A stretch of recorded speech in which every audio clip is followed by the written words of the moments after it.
Today, we're going to talk about a guy you may have never heard of, but he pulls the strings on major political influence.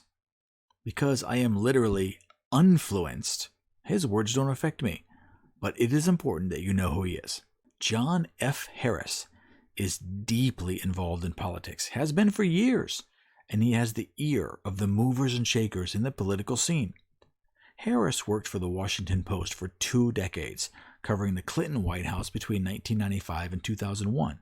In 2007, he founded Politico. Politico.com is the website, and I'll post a link to it below to make it easy for you to find. If you don't know much about this site, that's okay. It is geared toward the insiders and elite. Okay, hold on.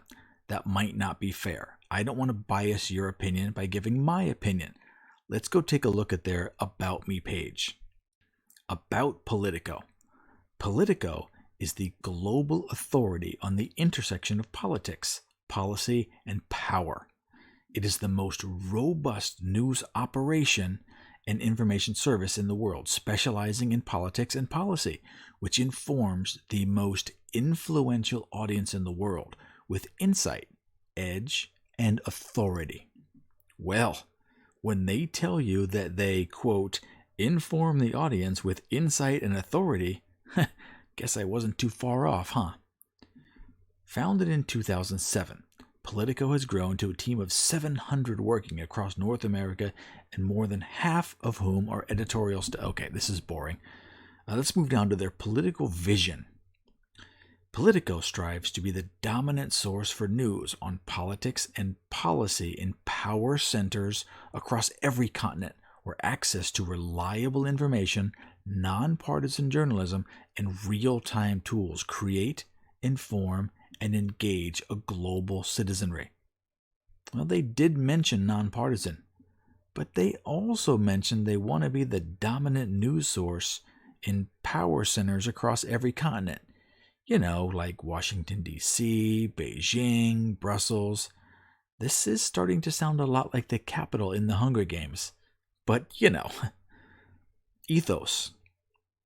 We inform the powerful, particularly those who have a political, professional, or financial stake in politics and policy.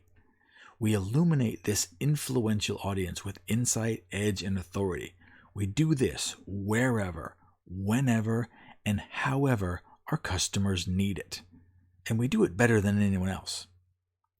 This entire paragraph is just creepy, authoritarian stuff that George Orwell and Aldous Huxley warned us about. Okay, I think you have a good base layer on what Politico is about. In my opinion, they use the news to keep power centers in power, and they do this wherever, whenever, and however their customers need it. Very creepy. So back to John F. Harris. He's the anti-constitutional advocate and the co-founder of Politico. That's according to his wiki page. He was in the news today because he had big brain thoughts and wrote an article on Politico. The title is, "The Best Way to Save the Constitution from Donald Trump is to Rewrite It." My opinion. He is so scared of Trump, he wants to tear up the Constitution and rewrite it because Orange Man bad? He refers to January 6th as Donald Trump's assault on the rule of law and orderly transition of power. Yeah, I'm not sure what he was looking at, but the transition of power was a non-event. Trump left on Marine One, and whoever controls the pudding cup took charge. A few Antifa, some glowies, and that guy Ray we can't talk about, they caused a bit of a ruckus when they were let in to take some pictures, and then they left without any damage or vandalism. But I digress. I'm getting off topic. Harris writes in his article that in Trump's rhetoric, the Constitution is elevated from a secular document to a sacred one, infused with mystical dimensions. Mystical dimensions? Damn, this guy's smoking the good stuff. He must have Joe Rogan weed. First, Trump is properly seen as a constitutional menace.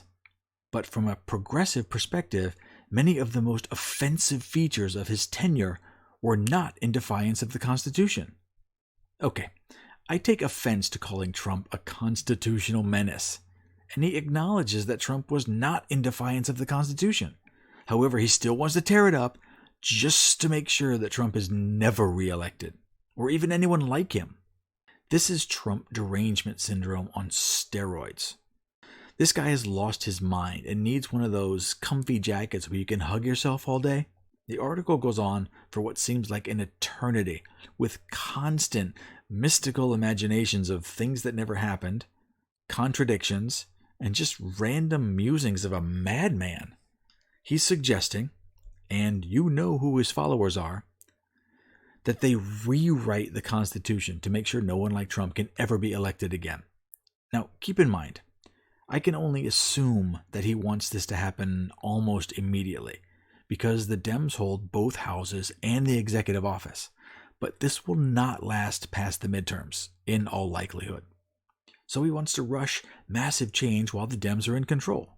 Now, while the Dems were in control, they could have done lots of things. Massive gun control. Nope. Free college for all. Nope. Something for Black Lives Matter. Nope. New policies for migrants that they want so desperately. Nope. Codified Roe versus Wade? Nope. You see my point? For 2 years they had all of the power, but they did nothing. I'm glad for that. But their voters must be mad and probably confused. But now that they realize that Trump has a real chance, it is very likely he will announce candidacy right after the midterms. And they're terrified. See, they tried to impeach twice, but they couldn't make it stick. Now, they have thousands of court cases to try and find him guilty of something, anything. After 6 years of every journalist, leaker, FBI, CIA, IRS trying to find a crime, they got nothing. He might be the cleanest politician of all time. Potty mouth? Sure. Bad attitude? Maybe. Mean tweets? Yeah. But he didn't commit any crimes. And that's why they're scared. They're scared enough to throw away the Constitution and start over. There's a big election coming up in a few weeks. You better get out there and make your voice heard. Don't be complacent, and don't be afraid. This guy Harris calls himself a political influencer. Be influenced. If this type of info is something that you aren't hearing from other sources, that's awesome. I'm so glad that I could bring it to you. Please take 3 seconds, like, subscribe, so you can see more tomorrow. I'll keep working, but I need the help to keep growing.